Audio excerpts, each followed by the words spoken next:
So let's move on and talk about some of the other products that are out there. I skipped over the NRDC's great product. The Lease Energy Efficiency Guidance, which is what led to the REBNY clause, is a great report that provides a lot of really good background information on the problem and some really nice solutions without presenting green lease language. One of the interesting things that the REBNY clause did not do is it did not adopt the suggestion from the NRDC product to create greater transparency and information sharing between landlords and tenants. The REBNY clause is basically the landlord hands the tenant a report by the landlord's engineer that says energy will be saved in the following amounts, costs will be saved, you pay this. There is no transparency, there is no real information sharing, and there, as I said, there's no requirement that there be actual savings at all. So the NRDC report was a little bit different than the product that the Real Estate Board of New York has come up with. I had mentioned earlier the Canadian RealPAC lease. I realize it's Canadian. I'm probably talking to almost all Americans, but the Canadian product is very similar in both its lease and its green language to what we do here in the United States, and it's really an excellent product. It's also free, so I encourage you to go online and download it. It was the first actual lease really to promulgate a full green lease provision in it. It put it in the rider, which my personal view, which Adam sort of alluded to earlier, is that if you put all the green lease clauses in a rider, that is not best practices because it does tend to get crossed out in its entirety by the other side, which may or may not understand what you're trying to do.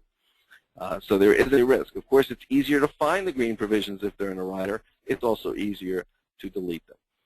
One of the great things about the RealPAC document is when it first came out in the spring of 2008, it was expressly aspirational. A lot of collaborative language in it, a lot of consulting, a lot of we'll discuss, a lot of things like that, and it expressly made it not a default for a party to violate the RealPAC green lease rider.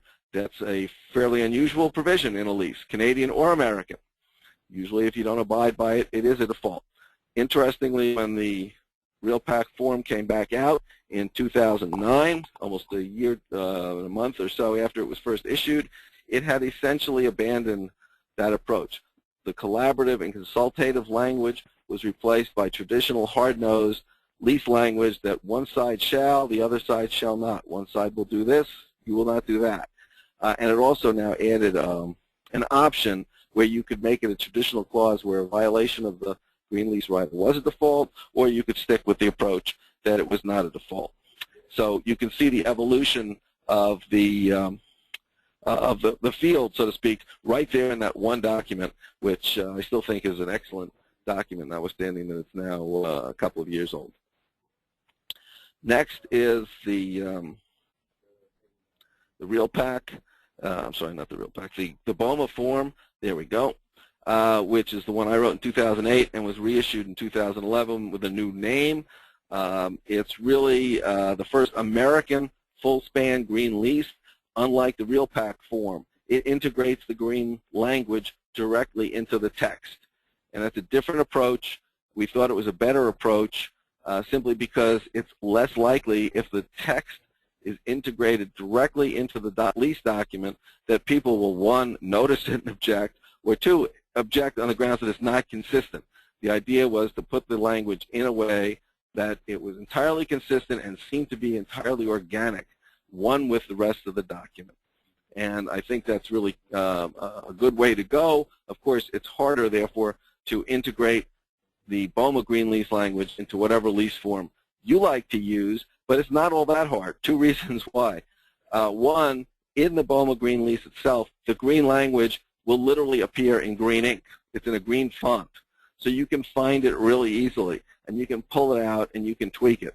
Second, I've noticed a lot of articles and periodicals about green, and they provide sample green language, and oftentimes I'm really impressed, and I realize that it came verbatim from the BOMA green leases. So obviously it's not all that hard to pull out and plug into your own document. The other great advantage of the BOMA document over most of its peer group is that in the margins of each page, it includes extensive explanatory text and commentary. Is this a good idea? What does this mean? What is it leaving out? Is this too one-sided? So the tenant can use it as well as the landlord. And it's a good way to not only just lift language, but to understand what the language means, which is a critical issue.